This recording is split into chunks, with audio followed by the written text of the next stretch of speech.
Bom, pessoal, hoje a gente vai dar sequência à Segunda Guerra Mundial, tá? E vamos falar também do desfecho, né, da mesma, tudo bem? Bom, então a gente trabalhou na aula passada a primeira fase da guerra, né, entre 1939 até 1941, que é quando você tem sucessivas vitórias do eixo, né, que é o Japão, a Alemanha e a Itália, né, basicamente. E hoje a gente vai discutir, então, a segunda fase da Segunda Guerra Mundial, tudo bem? Essa segunda fase se deu entre os anos de 1942 a 1945 e ela é caracterizada, né, por uma ofensiva maior, muito maior, dos aliados, tá? União Soviética, socialista, mais as potências liberais capitalistas, né?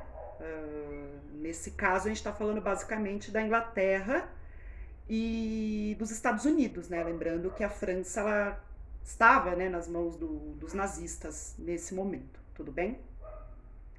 Bom, então em 1942 dá início aos ataques aéreos à Alemanha, né? Uma ofensiva dos aliados, né, da Inglaterra, dos Estados Unidos à Alemanha com bombardeios aéreos.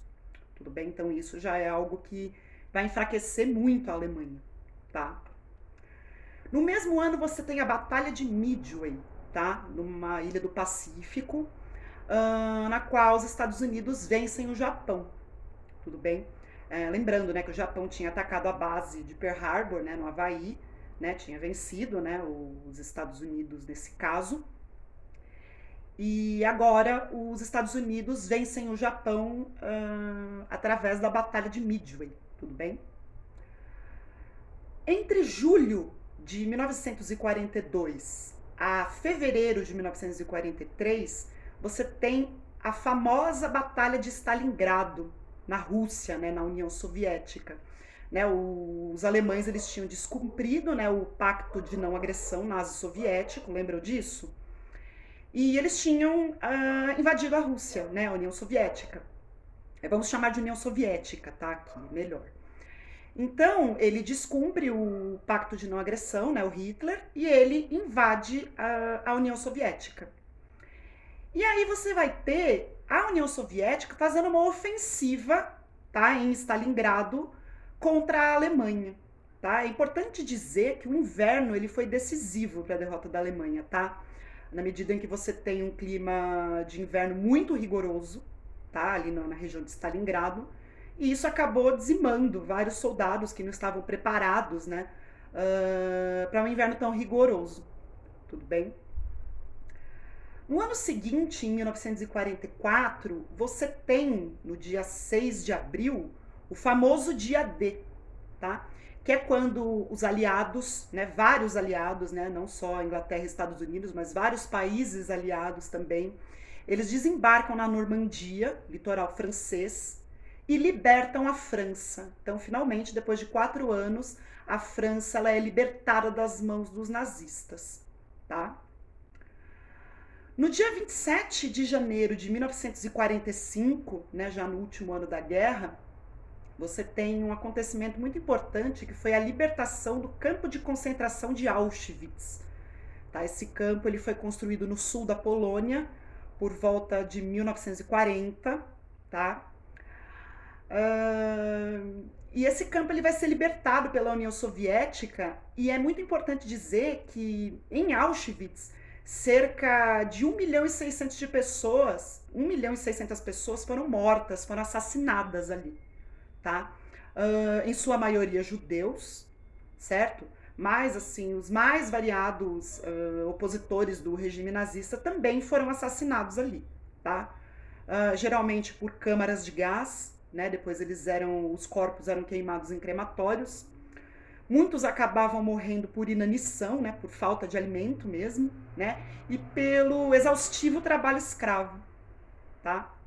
É importante salientar que os soviéticos, né, o Exército Vermelho, ele encontrou cerca de 7.500 prisioneiros, tá, no dia 27 de janeiro de 45, e muitas partes, né, do campo já tinham sido destruídas, né, pelos nazistas, né, sabendo, né, que o Exército Vermelho estava chegando, mas não deu tempo de se livrar de cerca de 1 milhão, gente, de pertences desses prisioneiros, tá? Entre roupas, calçados, óculos, dente de ouro, né? Foi um negócio muito mórbido, muito pesado, assim, da Segunda Guerra, né? E isso aconteceu no final da guerra, né? Então vamos pensar que durante 5 anos teve todo esse massacre, né, ali no campo de Auschwitz, fora os outros campos, né, também que existiram ao longo de todo o regime nazista e principalmente durante a Segunda Guerra Mundial, tá? Em abril de 45, né, desse mesmo ano, você vai ter a captura do Benito Mussolini, né, o líder fascista da Itália, né? E ele foi capturado tentando fugir para a Suíça, né, com a sua mulher, por antifascistas italianos. Isso que é interessante. A própria população italiana capturou Mussolini, né? Ele foi morto, né? Foi pendurado de cabeça para baixo ali na Itália, e isso ficou marcado, né, como uma das cenas mais emblemáticas, né, da Segunda Guerra Mundial.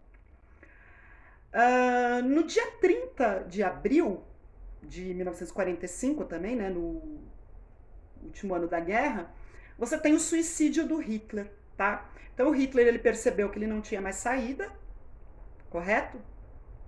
E ele resolve então se suicidar, tá? O seu corpo nunca foi encontrado, porque na verdade ele dá instruções para que os seus companheiros se livrem do corpo, né? Para não acontecer o que aconteceu com Mussolini, né? E de fato ele se suicidou, assim como a sua mulher, né? A Eva Braun, no seu bunker, né? Onde ele estava escondido, tá? A Alemanha ela se rende logo em seguida, né? E alguns meses depois, né, em agosto, você tem um dos episódios também bastante estranhos, né, e horríveis da Segunda Guerra Mundial, que foi quando os Estados Unidos lançaram bombas atômicas em 2 cidades civis no Japão, né, Hiroshima e Nagasaki. Itália já tinha se rendido, a Alemanha já tinha se rendido, né? Você já tinha o Hitler e o Mussolini mortos, né? E o Japão era o único que ainda estava resistindo. Mas era questão de tempo, né? Para que eles se rendessem. E mesmo assim, os Estados Unidos resolveram lançar essas bombas atômicas nessas 2 cidades, tá? 70 mil pessoas foram assassinadas instantaneamente, fora os problemas de saúde e as mortes que vieram depois, tá? A gente pode pensar, né, que os Estados Unidos fizeram isso por vingança, né, por Pearl Harbor, tá? Mas eles já tinham vencido a Batalha de Midway contra o Japão, né? Mas na verdade, né, o maior pretexto, de fato, era deixar claro, né, o seu poder bélico, né, o seu poder armamentista para a União Soviética, tá? Porque a essa altura você já não tem mais o porquê de um país socialista como a União Soviética continuar aliada de potências capitalistas liberais, né?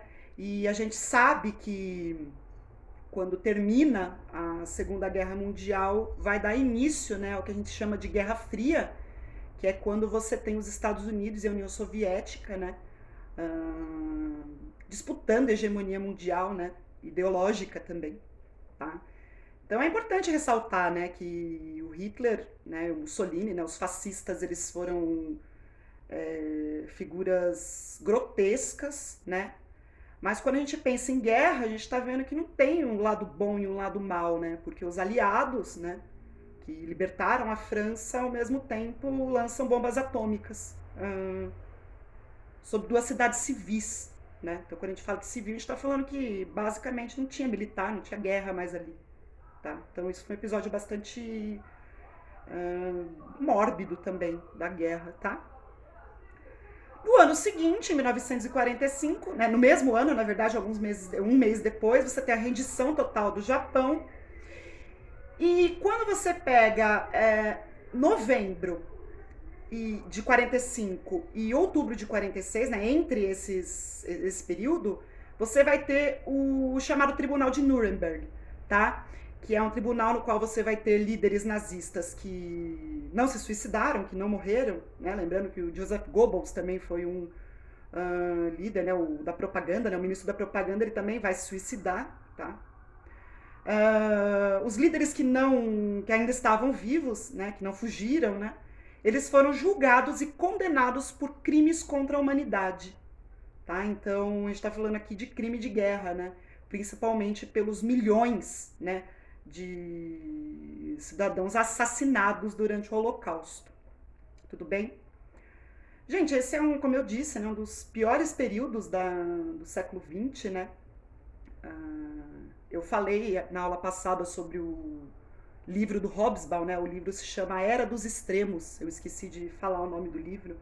Né? E ele relata, né, a história desse breve século XX. Ele dá uma ênfase bastante interessante, né, nessa situação que vai se configurar após, né, a Segunda Guerra, que é quando você não tem mais a necessidade de União Soviética e Estados Unidos serem aliados, porque são ideologicamente opostos, né, antagônicos. Inicia-se um período muito complicado, né, que vai durar até o início dos anos 90 do século XX, que é a chamada Guerra Fria, né, que foi um momento muito tenso também da história do mundo, tá? Bom, gente, então a Segunda Guerra foi isso, tá? A gente está falando aqui em linhas gerais. Quando a gente se encontrar presencialmente, né, a gente vai ler, né, a gente vai fazer discussão com alguns documentos que eu tenho aqui, que eu separei. E da próxima vez, né, que a gente se encontrar aqui virtualmente, a gente vai iniciar uma discussão, a gente vai voltar para o Brasil, né, e a gente vai fazer uma discussão sobre a Era Vargas, tá? A gente vai iniciar uma discussão sobre esse presidente bastante importante da história do Brasil, mas ao mesmo tempo bastante ambíguo. Mas isso a gente conversa semana que vem. Tudo bem? Então é isso, pessoal. Tchau.